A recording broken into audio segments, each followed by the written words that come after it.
नमस्ते दोस्तों, स्वागत है आपका मेरे YouTube चैनल दीप क्लासेस में, जिसमें हम आज की क्लास में देखेंगे MHD 6 का यूनिट नंबर 1, जिसका नाम है काल विभाजन और नामकरण। इसमें हम जानेंगे कि हिंदी साहित्य का इतिहास का काल विभाजन और नामकरण जो है किस प्रकार से और क्यों किया गया। तो बिना देरी किए हम अपना जो है आज का वीडियो स्टार्ट करते हैं। सबसे पहले देखते हैं इस यूनिट में दी गई प्रस्तावना को। हिंदी साहित्य के इतिहास पर जब हम दृष्टिपात करते हैं तब हमारी पहली समस्या होती है कि 1000 वर्षों के इतिहास को कैसे पढ़ा जाए। इसी समस्या को ध्यान में रखकर इतिहास को कालखंडों में जो है विभाजित करते हैं, लेकिन इससे हमारे प्रश्न का समाधान नहीं होता। तो जब हम क्या करते हैं, हिंदी साहित्य का इतिहास पढ़ते हैं या फिर उसमें जितनी भी कहानियाँ और कविताएं लिखी गई हैं उन सबको देखते हैं, तो सबसे ज़्यादा दिक्कत हमें इस बात में आती है कि ये जो इतना लंबा इतिहास है, जो 1000 सालों का इतिहास है, इसको हम कैसे पढ़ सकते हैं, ये मुश्किल हमारे सामने आती है। फिर इस मुश्किल को दूर करने के लिए क्या किया, जो साहित्यकार हुए यानी कि जिन्होंने साहित्य लिखा, उन्होंने क्या किया, इस पूरे समय को यानी 1000 साल का जो समय था उसको इन्होंने अलग अलग टुकड़ों में जो है बांट दिया, ताकि पढ़ना जो है वो आसान हो जाए। लेकिन सिर्फ समय को टुकड़ों में बांट देने से जो है हमारी सारी मुश्किलें यहाँ पर हल नहीं होती। इसी से जुड़ा एक दूसरा प्रश्न उठ खड़ा होता है, साहित्य के इतिहास में काल विभाजन और नामकरण की जो है अनिवार्यता क्या है। इस अनिवार्यता को साहित्य में किस तथ्यों से जो है पुष्ट किया जाता है। अब एक सवाल तो हमने देख लिया क्या था, दूसरी बात ये भी सामने आई कि इतिहास को जो है अलग अलग हिस्सों में बांटना यानी कि उनका काल विभाजन करना, और ये जो हम काल विभाजन करने के बाद उन हिस्सों का नामकरण कर रहे हैं, तो हमें इसकी ज़रूरत क्या है। और इस ज़रूरी बात को साबित करने के लिए क्या हुआ, साहित्य के इतिहास में बहुत सारी महत्वपूर्ण बातों और सबूतों का सहारा क्यों लिया गया, तो ये हम इसमें जानेंगे। इतिहास का कोई कालखंड या युग इतिहास की तथ्यपूर्ण वास्तविकता को जो है प्रतिबंधित करता है, अथवा वह इतिहासकार के मन की संकल्पना है। अब यहाँ पे ये बताया गया कि इतिहास का जो हिस्सा हम पढ़ते हैं, क्या वो सचमुच बीते हुए समय की सच्चाई दिखाता है या फिर सिर्फ इतिहास लिखने वाले के दिमाग की सोच और कल्पना होती है। तो ये क्वेश्चन भी जो है पढ़ते समय पाठकों के मन में आते हैं। क्या युग की पहचान इतिहासकार की व्याख्या है? इन सारे प्रश्नों का समाधान ढूंढना आवश्यक है। इस प्रश्न से टकराए बिना जो है इतिहास का सही विभाजन नहीं हो सकता, और इसके बिना हम काल विभाजन के आधारों को जो है समझ नहीं सकते। तो ये भी क्वेश्चन आता है कि क्या किसी युग की पहचान जो है वैसे ही होती है जैसे कि हमें इतिहासकारों ने बताई है। तो इतिहास को अच्छे से समझने के लिए और ये सभी सवाल जो हमारे सामने आए, इनको ढूंढने के लिए बहुत ज़रूरी है कि हम इन सब सवालों को के बारे में जानकारी जो है हासिल करें। तो जब तक हम जो है इन सवालों पर बात नहीं करेंगे तब तक हम इतिहास को सही सही हिस्सों में बांट नहीं सकते हैं, और अगर हम ऐसा नहीं कर पाएंगे तो हम जो है कभी ये नहीं समझ पाएंगे कि इतिहास को जो है किस आधार पर और क्यों बांटा गया। तो ये ना हमारी प्रस्तावना थी जो हमने इस यूनिट में देखी। आगे देखते हैं। अब नेक्स्ट टॉपिक है, इसमें पृष्ठभूमि, इसे देखते हैं।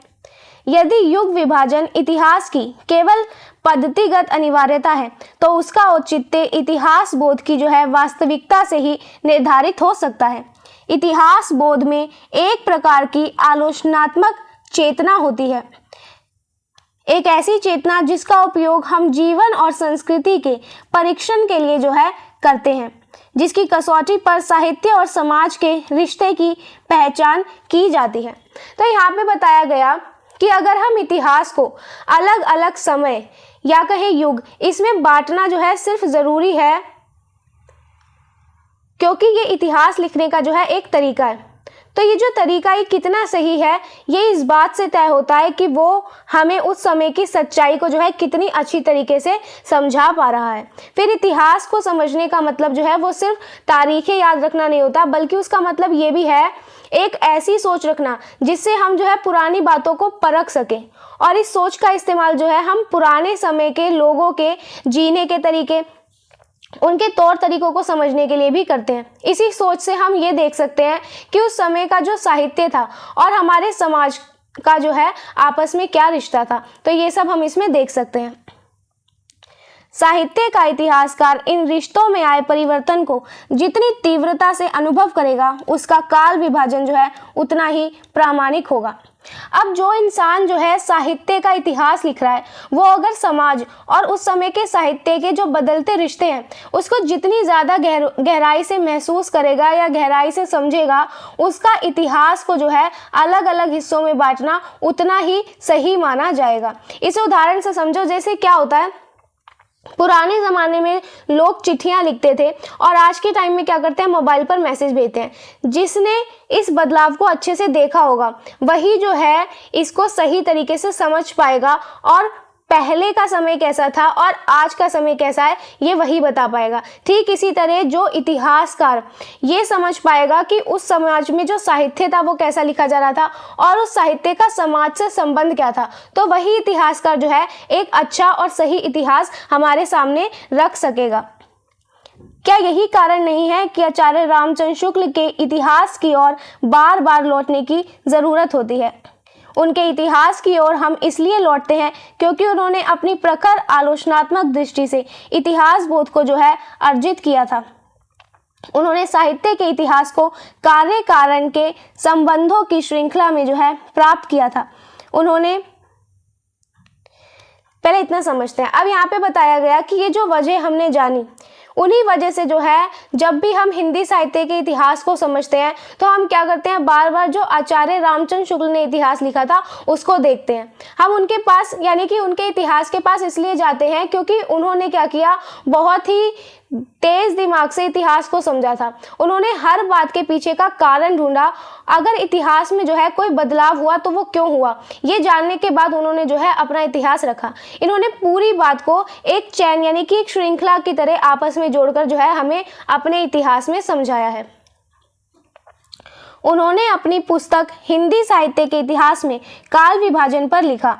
शिक्षित जनता की जिन जिन प्रवृत्तियों के अनुसार हमारे साहित्य के स्वरूप में जो जो परिवर्तन होते आए हैं, जिन जिन प्रभावों की प्रेरणा से काव्य धारा की भिन्न भिन्न शाखाएं फूटती रही है, उन सबके सम्यक निरूपण तथा उनकी दृष्टि से किए हुए सुसंगत काल विभाग के बिना साहित्य इतिहास का जो है सच्चा अध्ययन कठिन दिखाई पड़ता है। अब यहाँ पे बताया गया कि आचार्य रामचंद्र शुक्ल जो है, इनकी एक पुस्तक थी जिसका नाम था हिंदी साहित्य का इतिहास।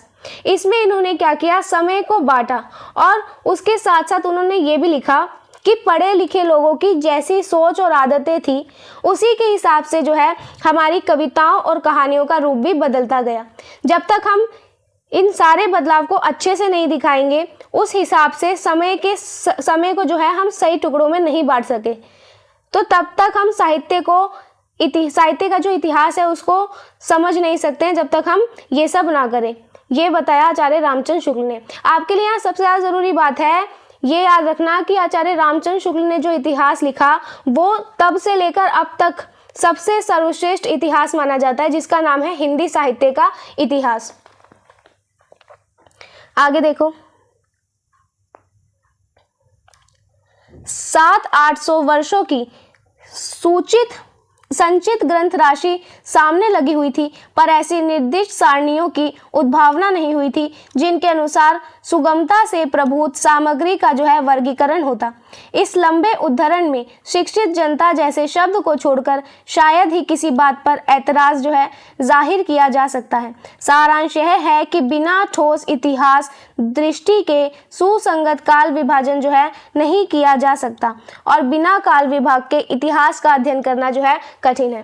अब यहाँ पर शुक्ल जी ने, शुक्ल मतलब आचार्य रामचंद्र शुक्ल, तो आचार्य रामचंद्र शुक्ल ने ये कहा कि इनके सामने जो है 700-800 सालों की लिखी हुई ढेर सारी किताबें रखी थी, लेकिन किसी ने भी क्या किया, उन्हें ऐसे सही खानों या सूचियों में नहीं बांट रखा था जिससे इतनी सारी किताबों को जो है आसानी से अलग अलग करके समझा जा सके। तो उनकी इस बात पर शायद ही कोई गलत कह सकता है, मतलब ये जो उन्होंने बात कही बिल्कुल ठीक कही। तो पूरी बात का निचोड़ ये है कि बिना एक सही और पक्की सोच के जो है हम इतिहास को सही हिस्सों में नहीं बांट सकते और बिना समय को अलग अलग हिस्सों में बांट के इतिहास को पढ़ना जो है वो बहुत मुश्किल है। आगे देखो, साहित्य के इतिहासकार का सबसे महत्वपूर्ण दायित्व यह है कि वह युग के समूचे तंतुजाल के रेशों का, जिसमें साहित्य का यथार्थ और युग का अनुभव एक दूसरे से गूंथा हुआ है, उसका जो है विश्लेषण स्पष्टता से करें।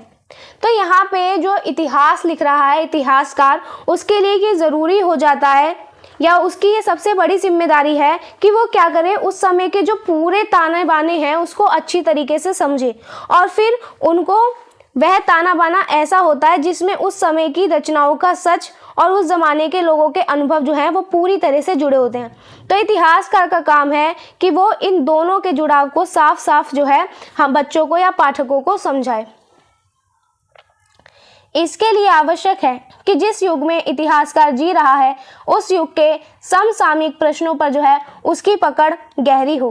तो ऐसे करने के लिए जो है ये बहुत ज़रूरी है कि आज के समय में इतिहासकार क्या करे, वो खुद जिस समय में जी रहा है उसके आसपास आज जो भी सवाल या बातें चल रही है वो उन पर उसकी जो है इतिहासकार की बहुत गहरी और मजबूत जो है सोच होनी चाहिए।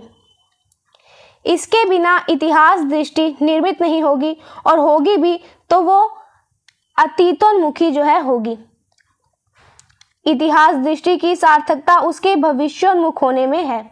अब यहाँ पे बताया कि अगर साहित्यकार जो है वो अपने आज के समय को नहीं समझेगा तो इतिहास को देखने का जो उसका नज़रिया है वो भी नहीं बन पाएगा, और अगर कोई नज़रिया ही नहीं बनेगा तो वो क्या करेगा, सिर्फ पीछे यानी कि बीते समय में हुए कल की तरफ देखने वाला नहीं बनेगा। और इतिहास को समझने के नज़रिए का असली फ़ायदा तभी है जब हम क्या करें, हमें आगे यानी कि भविष्य की तरफ अगर इतिहास हमें देखना सिखाए।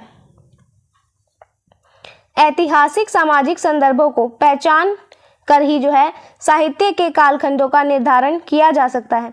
ऐतिहासिक संदर्भ रचनाओं की जटिलता और विशिष्टता को समझने के लिए आवश्यक जो है उपादान है। तो पुराने समय के समाज और वहाँ की परिस्थितियों को पहचान कर ही जो है हम ये तय कर सकते हैं कि साहित्य को किन किन हिस्सों में बांटा जाना चाहिए। उस पुराने समय की बातें या माहौल ही है जो हमें ज़रूरी साधन या तरीके देते हैं, जिसकी मदद से क्या होता है, हम पुरानी कविताओं और कहानियों को गहराई से समझ सकते हैं। कुछ विद्वानों की तरफ से यह संकेत अवश्य मिलते रहे कि साहित्य के कालखंड का निर्धारण विशुद्ध साहित्य के मानदंड पर होना चाहिए। यदि इस प्रकार के मानदंड स्वीकार कर भी लिए जाएं तो क्या ऐसा करना वैज्ञानिक होगा? तब यहाँ पे बताया गया कि कुछ जो पढ़े लिखे विद्वान हैं उनका मानना ये था कि इतिहास के समय को बांटने का जो काम है वो सिर्फ और सिर्फ किताबों की अपनी बातों या नियमों के आधार पर होना चाहिए। उसमें समाज को जो है बीच में हमें नहीं लाना चाहिए। लेकिन अगर हम उनकी इस बात को मान ले तो क्या होगा, सिर्फ किताबों के आधार पर ही समय को बांटा जाएगा। ऐसा करना क्या पूरी तरह से वैज्ञानिक माना जाएगा? तो ये जो है यहाँ पर सोचने वाली बात है। आगे देखो, साहित्य के मूल्यांकन का एक आधार इतिहास भी होता है। यदि इतिहास को छोड़ देंगे तो मूल्यांकन का दूसरा आधार शास्त्र होगा, और शास्त्र प्रायः जीवन और समाज की सजीव चेतना का जो है परीक्षण नहीं करता है, उसमें जड़ता होती है। यही कारण है कि संस्कृत काव्य शास्त्र में साहित्य इतिहास की जो है परिपाटी नहीं है।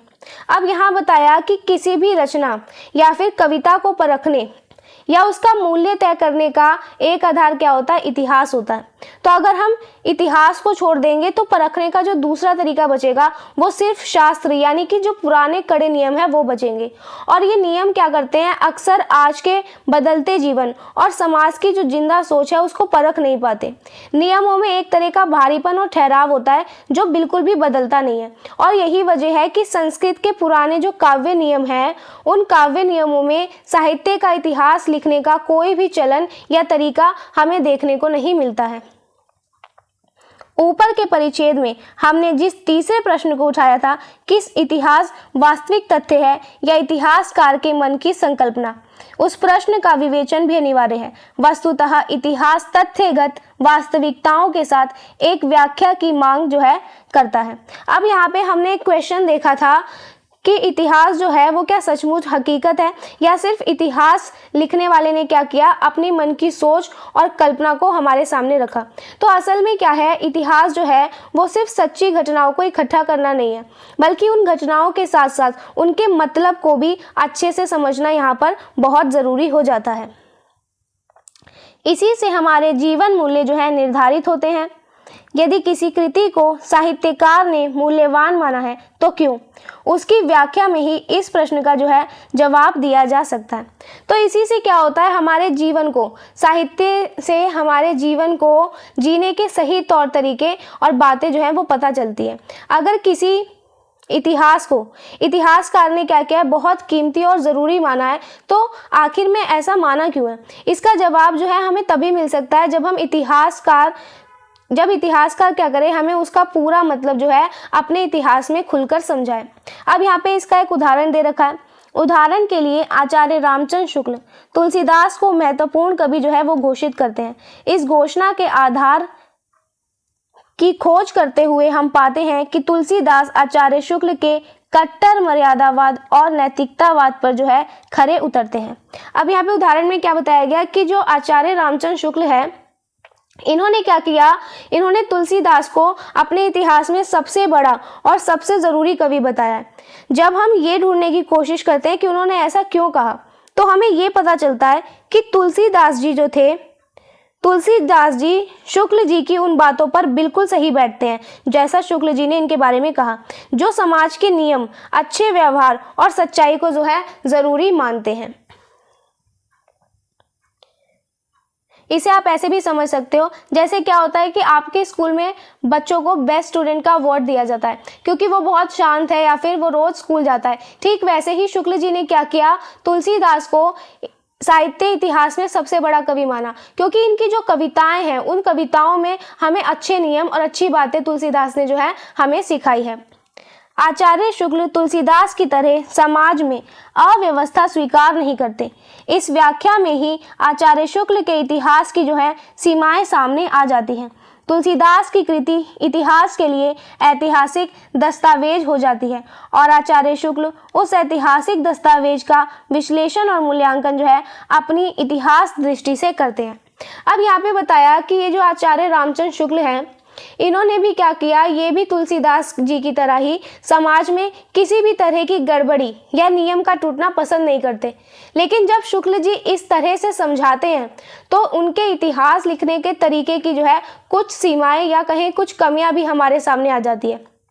यहाँ पर तुलसीदास जी की लिखी हुई रचना जो है वो इतिहास के लिए सबसे पुराने सबूत जैसी बन जाती है और आचार्य शुक्ल जी क्या करते हैं, उस पुराने सबूत को परखने और उसका मतलब समझाने के लिए अपने खुद के नज़रिए का शुक्ल जी इस्तेमाल करते हैं। आगे देखो, इस मूल्यांकन से इतिहासकार रामचंद्र शुक्ल की इतिहास दृष्टि की सीमाओं को स्पष्ट किया जा सकता है। तथ्यागत वास्तविकताओं की व्याख्या में ही इतिहास दृष्टि की सीमाएं और संभावनाएं जो हैं वो स्पष्ट हो जाती हैं। ठीक है, तो यहाँ पे हमें बताया गया कि ये जो हमने तरीका देखा, तो इस तरह से परखने पर हमें क्या है, इतिहासकार जो आचार्य रामचंद्र शुक्ल रहे उनके सोचने के तरीके की कमियों का साफ साफ पता चल जाता है। यहाँ पे सच बात ये भी है कि पुरानी घटनाओं को समझने के तरीके से ही ये साफ होता है कि इतिहास को देखने के किसी नज़रिए में क्या क्या कमियां हैं और उसमें आगे क्या क्या नई बातें जो है वो छिपी हो सकती हैं। तो यहाँ पे हमने पृष्ठभूमि भी अपनी कंप्लीट करी। नेक्स्ट टॉपिक स्टार्ट करते हैं जिसमें हम देखेंगे काल विभाजन की समस्याएं। काल विभाजन की आवश्यकता पर विचार करने के बाद काल विभाग के आधारों का विवेचन आवश्यक है। एक बात जिस पर आरंभ में ही चर्चा करना अपेक्षित है वह यह है कि इतिहास या समाजशास्त्र में किसी घटना को आधार बनाकर एक रेखा जो है वो खींची जा सकती है। उदाहरण के लिए इतिहास में पुनर्जागरण का आरंभ सामान्यतः तुर्कों के हाथों कुस्तुनतुनिया की पराजय की तिथि से जो है माना जाता है। तो यहाँ पर हमें बताया गया कि इतिहास को जो है अलग अलग हिस्सों में बांटना क्यों ज़रूरी है। इस पर बात करने के बाद अब ये समझना ज़रूरी है कि हमें किस आधार पर जो है इतिहास को बांटना चाहिए। एक बात जिस पर हमें जो है शुरू से ही बात कर लेनी चाहिए वो ये है कि जब हम साधारण इतिहास या फिर समाज के बारे में पढ़ते हैं तो वहाँ पर किसी एक बड़ी घटना को लेकर जो है एक लाइन खींच दी जाती है कि हाँ इस दिन से जो है सब कुछ बदल गया। फिर यहाँ उदाहरण दिया गया जैसे इतिहास में जब हम पुनर्जागरण यानी कि लोगों की नई सोच की शुरुआत को पढ़ते हैं तो उसे हम आमतौर पर क्या है एक तारीख से मान लेते हैं, और वो तारीख जब तुर्कों ने कस्तुतुनिया को हरा दिया था तो ऐसे एक तारीख बनाकर जो है हम वो इतिहास पढ़ते हैं। ये सामान्य इतिहास की बात है। लेकिन इतिहास के साहित्यकार को साहित्य के रुझान का रुख पता करने में जो है कठिनाई हो सकती है, क्योंकि साहित्य का रुझान परिवर्तन जो है वो किसी एक तिथि की घटना नहीं है। अब यहाँ पर अगर हम उस इंसान की बात करें, उस साहित्यकार की बात करें जो साहित्य का इतिहास कर रहा है, तो जो इंसान साहित्य का इतिहास लिखता है उसके लिए ये पता लगाना बहुत ही मुश्किल काम है कि लोगों की पसंद या लिखने का जो तरीका है वो किस समय बदला। ऐसा इसलिए है क्योंकि साहित्य या किताबों में आने वाला जो बदलाव है वो किसी एक दिन या एक तारीख की घटना से नहीं बदलता, वो उसकी एक तारीख जो है वो निश्चित ही नहीं की जा सकती है। इसे आप ऐसे समझो जैसे कि समाज में जो है कोरोना की बीमारी आई, तो ये जो कोरोना बीमारी आने से क्या हुआ, एक ही दिन में सब लॉकडाउन हो गया। यह तो जो है एक बड़ी घटना थी जिसको हम एक तारीख से जो है याद कर सकते हैं, लेकिन हमारी जो बोलचाल का तरीका है या हमारी जो पसंद है उसका क्या है वो धीरे धीरे बदलती है। तो इन्हें जो हम किसी भी एक तारीख से हम स्पेसिफिक नहीं कह सकते कि आज के दिन से मेरी पसंद बदली या आज के दिन से मेरी बोलचाल का जो है तरीका बदला, तो हम इसके लिए कोई एक तारीख निश्चित नहीं कर सकते। ठीक इसी तरह अगर हमें इतिहास में, साहित्य के इतिहास में कोई परिवर्तन हो रहा है तो उसको भी हम किसी एक तारीख के आधार पर फिक्स नहीं कर सकते, क्योंकि वो जो अंतर है या जो परिवर्तन है वो बहुत धीरे धीरे बहुत टाइम लेकर और फिर बदलता है। यदि प्रवृत्ति को ही आधार बनाए तो ऐसा देखा गया कि जब साहित्य में एक प्रकार की प्रवृत्ति गतिशील होती है तो उसके समानांतर कभी कभी प्रतिरोधी प्रवृत्ति भी जो है वो गतिशील हो उठती है। इस अंतर विरोध के कारण काल विभाजन का पूरा ढांचा ही जो है चरमरा उठता है। यदि साहित्य का ही उदाहरण ले तो आदिकाल का उदाहरण दिया जा सकता है, जिसका विस्तृत विवेचन जो है आगे किया जाएगा। अब यहाँ बताया कि अगर हम इतिहास को लिखने के तरीके या उस समय की मुख्य पसंद को ही आधार मानकर क्या करें, इतिहास में बांटें, तो यहाँ बहुत दिक्कत हो सकती है। ऐसा देखा गया कि जब इतिहास में किसी एक तरह की सोच या तरीके को आगे बढ़ाया जा रहा होगा तब ठीक उसी समय उसके साथ साथ जो है बिल्कुल उसकी जो उल्टी सोच है वो भी हमें चलती हुई दिखाई दे रही है। तो इस आपसी टकराव या फिर इस विरोध के कारण जो है समय को अलग अलग हिस्सों में बांटने का पूरा ढांचा जो है वो यहाँ पर हमें बिगड़ता हुआ दिखाई देता है। अगर हम अपनी हिंदी भाषा के साहित्य को देखें, उसका उदाहरण लें, तो इसके लिए हम जो आदिकाल है हिंदी साहित्य का एक युग, उसका उदाहरण देकर इसको समझ सकते हैं, जिसे हम अपनी आगे की जो है क्लास में देखेंगे।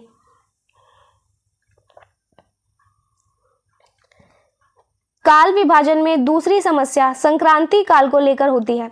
संक्रमण के जिन बिंदुओं पर इतिहास के दो युगों को तोड़ा जाता है वहां इतिहास धारा की चिंतन धारा ही नहीं टूटती है, बल्कि इस टुकड़े की प्रक्रिया में बहुत कुछ छूट भी जाता है। अब यहाँ बताया गया कि समय को जब हम अलग अलग हिस्सों में बांटते हैं तो वहां पर एक सबसे बड़ी मुश्किल आ जाती है संक्रांति काल की। संक्रांति काल कहते हैं बदलाव वाले समय को। तो जब बदलाव के जिन मोड़ों पर हम इतिहास के दो अलग अलग युगों को अलग करते हैं वहां पर जो है पुरानी सोच एकदम से खत्म नहीं होती, बल्कि जब एक ज़माना खत्म हो रहा होता है तो दूसरा शुरू हो रहा होता है। तो इस बीच बहुत सारी बातें जो हैं वो पीछे भी छूट जाती हैं। इसे आप ऐसे समझो जैसे आदिकाल जो है और भक्ति काल जो है, अब एकदम से आदिकाल से भक्ति काल तो नहीं आया, बीच में उसने थोड़ा समय लिया होगा और फिर वो भक्ति काल में आया होगा। तो आदिकाल और भक्ति काल के जो बीच का समय है जिसमें ये युग परिवर्तन हो रहा है, तो उस समय को किसी भी दो युग के परिवर्तन का जो समय होता है उसे हम जो है संक्रांति काल कहते हैं। तो यहाँ पे वही बताया गया हमें। क्या यही कारण नहीं है कि आचार्य रामचंद्र शुक्ल के इतिहास में संक्रांति काल के बड़े साहित्यकारों को फुटकर खाते में जो है स्थान मिलता है? उदाहरण के लिए विद्यापति, खुसरो और केशव दास का नाम जो है गिनाया जा सकता है। तो ये जो संक्रांति काल की समस्या है, इसी वजह से क्या हुआ, आचार्य रामचंद्र शुक्ल ने जो अपना इतिहास लिखा था, इसमें इस बदलाव वाले समय के जो बड़े बड़े लेखक और कवि हुए, उन्हें क्या किया, आचार्य रामचंद्र शुक्ल ने फुटकल नाम से एक ग्रुप बनाया और उसमें हमारे सामने रखा, जिसमें हम विद्यापति, अमीर खुसरो और केशव दास जैसे कवि को देख सकते हैं, जिन्हें उन्होंने क्या किया, किसी एक मुख्य हिस्से में ना रखकर एक अलग हिस्से में रखने का काम यहाँ पर किया है। संक्रांति काल की वास्तविकता यह होती है कि संक्रांति बिंदु पर खड़े कवि के इतिहास में एक मार्ग पीछे से आता है और दूसरा रास्ता जो है वो आगे से शुरू होता है। दो प्रवृत्तियों की निरंतर टकराहट उनमें मिलती है। इसमें किस प्रवृत्ति का आगे विकास होता है, इसी को ध्यान में रखा जाना आवश्यक होता है। इसी सूत्र को संक्रांति काल की जो है समस्या सुलझती है। अब ये जो बदलाव है, तो इस बदलाव वाले समय की अगर हमें असली हकीकत देखनी हो तो ये है कि उस मोड़ पर जो कवि खड़ा होता है, उसकी कविताओं में हमें दो रास्ते दिखाई देते हैं। एक रास्ता तो वो जो उसे पीछे की ओर ले जा रहा होता है, यानी कि वो क्या करता है, उसकी कविताओं में हमें पुराना तरीका भी दिखाई दे रहा होता है रचना करने का, और एक नया दूसरा रास्ता दे रहा होता है जो उसे आगे की ओर ले जा रहा है, यानी कि जो उसको नए नियमों के साथ जो है रचना करने के लिए मिलता है। तो ऐसे कवियों की बातों में हमें जो है पुरानी और नई सोच, इन दोनों का ही टकराव देखने को मिलता है। अब आगे चलकर क्या करेंगे, हम दोनों में से कौन सी सोच का तरीका ज़्यादा बड़ा है, इस बात पर ध्यान देंगे और इस बात को समझकर हम ये जो बदलाव हुआ, उस बदलाव वाले समय को समझकर इस मुश्किल को भी हल करेंगे। काव्य विभाजन की कहानियों में एक और कठिनाई का जिक्र होना चाहिए। साहित्य के इतिहास में और राजनीतिक इतिहास में अक्सर समानता नहीं होती। उदाहरण के लिए हमारे साहित्य का जो आदिकाल है,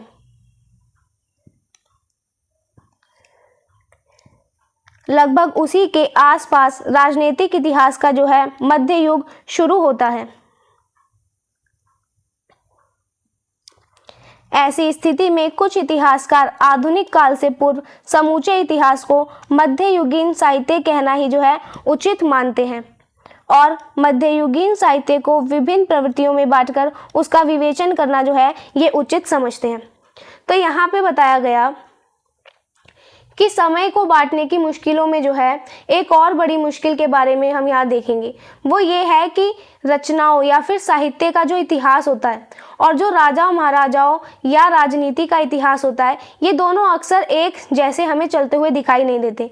उदाहरण से यहाँ पे बताया गया है, अगर हम अपने आज के समय के साहित्य को देखें या फिर हम आदिकाल के समय को देखें, तो हम देखेंगे उस समय क्या था, राजाओं और राजनीति के इतिहास में जो है हमें बहुत अंतर देखने को मिला है।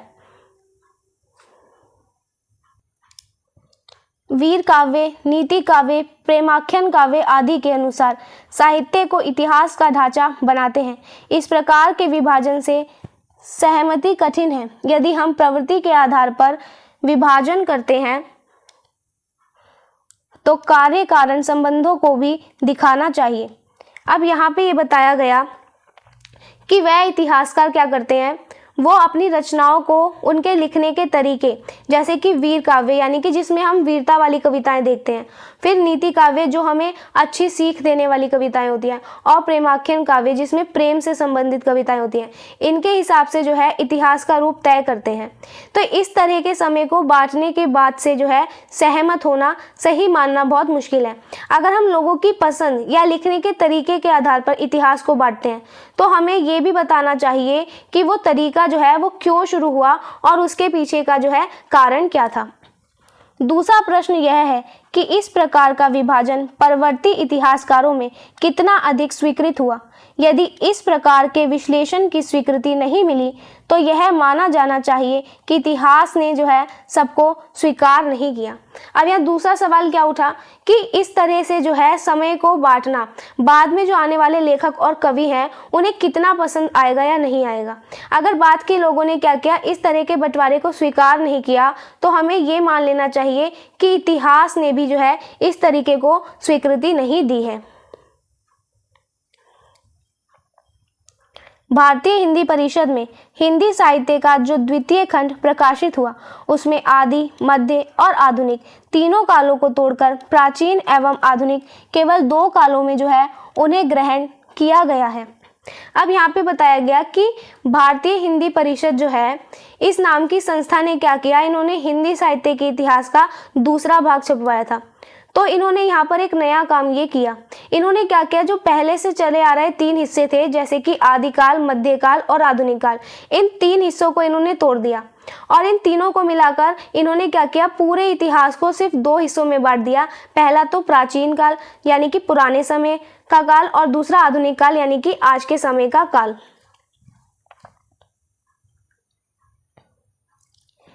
इस प्रकार के काल विभाजन में इतिहास की परिपक्व दृष्टि का जो है स्पष्ट अभाव मिलता है। उसमें राजनीतिक इतिहास के स्थूल प्रतिमानों को जो है आधार बनाया गया है।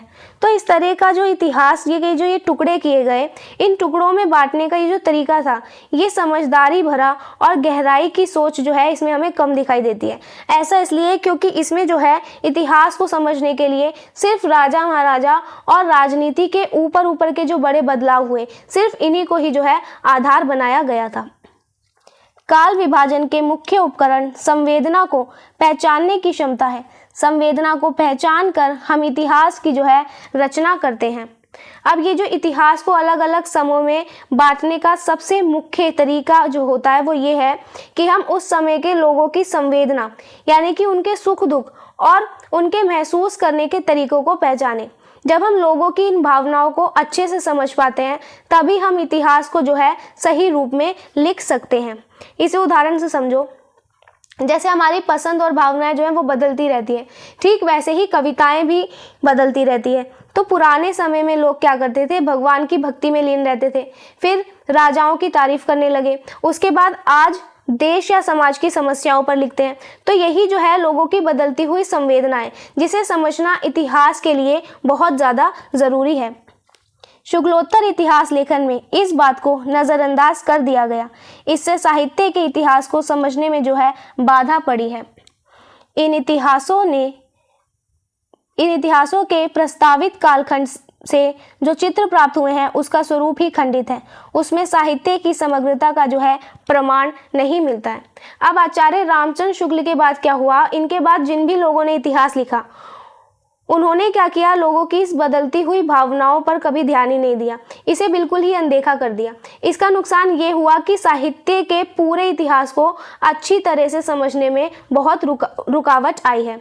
इन रचनाओं में समय को जिस तरह से बांटने की कोशिश की गई है उससे हमारे सामने इतिहास की जो तस्वीर उभर कर आती है वो बहुत अधूरी और टूटी फूटी दिखाई देती है। इसमें इतिहास को पूरी सच्चाई या उसकी मुकम्मल तस्वीर का सबसे कोई भी हमें सबूत देखने को जो है नहीं मिलता है। नागरिक प्रचारणी सभा ने अपने हिंदी साहित्य का वृहत इतिहास के लिए जो प्रारूप बनाया है वह आचार्य शुक्ल के इतिहास को आधार में रखकर बनाया गया है। यह उचित भी है क्योंकि नए इतिहास को बनाने के लिए अत्यंत व्यापक दृष्टि की आवश्यकता होती है। इस दृष्टि के अभाव में एक प्रामाणिक इतिहास के ढांचे को जो है अपनाना ही बेहतर है।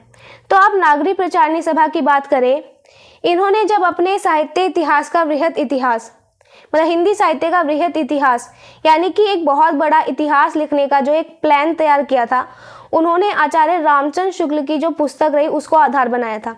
ये बात बिल्कुल सही और ठीक भी थी। ऐसा इसलिए क्योंकि जब भी हमें कोई नया इतिहास लिखना होता है तो उसके लिए हमें बहुत बड़ी और बहुत गहरी सोच की ज़रूरत होती है।